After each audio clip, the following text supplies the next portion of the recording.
Hi guys, mag-share ako no sa amo ang ganap today kay invite ni sa amo ang friend kay ihamang birthday, so ana siya mag-lunch daw mi sa gawas, so nag-lunch mi sa Swiss Deli.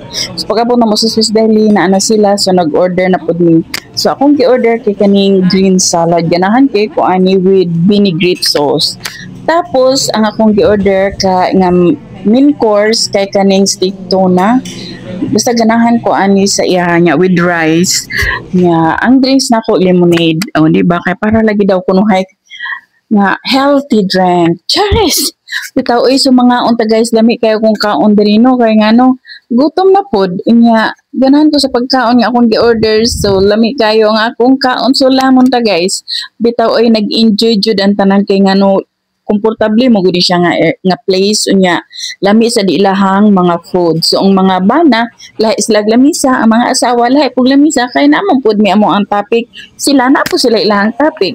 So chika-chika na good kay simpre dugay na nga wala nagkita-kita.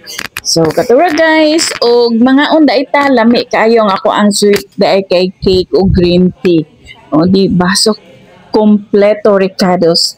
Kato lang, bye.